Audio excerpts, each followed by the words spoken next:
ما درباره صبر گپ میزنیم. صبر چی نقش می‌بازه؟ صبر وقته. در نام خداوند از صبور گرفته شده صاحب صبر و ترجمهش بکنیم اگر این وقته. وقت مفهوم بسیار کلانه که چه خیلی میگذره وقت. آدمی زاده چه خیلی تاثیر داره. ما میدونیم بعضی آدم ها هستن تیز صحت میشن، بعضی آدم ها دیر صحت میشن. زخمی بعضی آدم ها تیز صحت میشه، زخمی بعضی آدم ها دیر صحت میشن. بعضی آدم ها دیر پیر میشن، بعضی آدم ها متاسفانه تیز پیر میشن. این نشان داد چیست؟ این نشان داد اونه که در ما وقت گوناگون اثر میکنه و در معنی سری ما مرکزی وقته، وقت گذراندن. اینه میگن بیولوژیسکی چیزی، ساعت‌های بیولوژی. مثلا گیریم اگر اشتها کی میآید، خواب کی میآید، خستن کی میآید، بیدار بودن کی میآید آدم را. مثلا عموما سین سالی را هم نگاه کنیم، کودکی است که مثلا جوان مثلا نورس میشه، نورس جوان میشه، جوان مثلا بزرگسال میشه، بزرگسال آهسته آهسته پیچیده میشه. چی چیزهایی است در درون ما ماندگی‌اند که مفهوم وقت بگیم که معین میکنند. برای همین پس اگر وقت در ما و شما معین داده شده باشه، اینه به زبان آدمی مردمی میگن عمر. پس در عمر یعنی که وقتی معین داده شده از ما باید مناسبت ما نگر باشه. ما باید هر وقتی خود درست استفاده کنیم. اگر ما وقت بگیریم یک راهی که مثلا ماشین میرود، آدمی زاد در راهی وقت رفته است. همین راهی وقت اگر آدم تیز برود، شتاب کنه، صبر نداشته باشه و صدمات دیگر سو گرفته باشه. زندگی هم خیلی آدمی که صبرش نیست دائم کارهاش نیم کالا میمونه. یعنی این کار مونده با کار دیگر میچسبه، دو کار مونده با کار دیگر میچسبه. کارهاش بسیار در سرش که زیاد شدن و البته عصبش مونده میکنن. یکی سبب‌های مثلا عصبانیتی این همین هست. مسئله مفهومی مثلا بی‌صبری. خیلی میشه که مثلا در ما وقت اثر میکنه.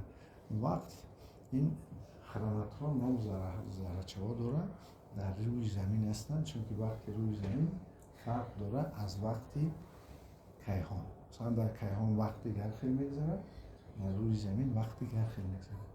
در قرآن هم گفته شده است که یک روز کیهان 1000 سالی ماست. پس از این برمیگوید که وقت گوناگون تاثیر داشته است. تاثیر میرسانده است وقت با واسطه راهروی شکم.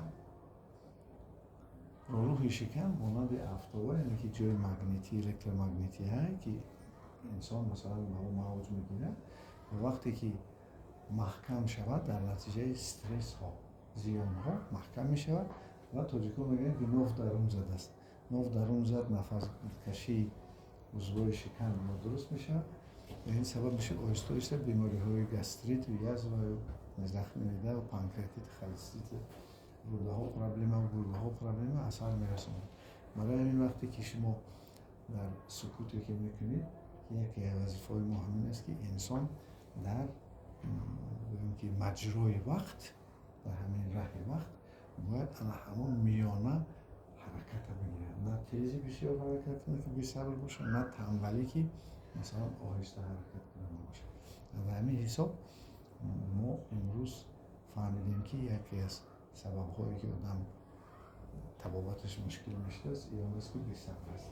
چون که در وقت معین آدم کسل میشه، در وقت معین آدم صحت میشه.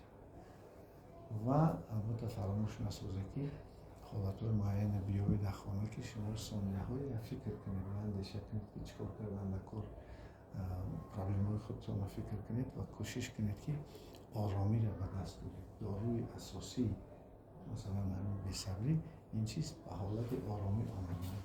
ساعت‌های معین، وقت‌های معین، دقایق معین بیایید خودتون را آرام کنید. چون که اگر آرامی نباشه آدم بی‌طاقت و بی‌صبر می‌شود. و سبب علت بی‌صبری این شدتی معنی اکثر شدتی بدل است.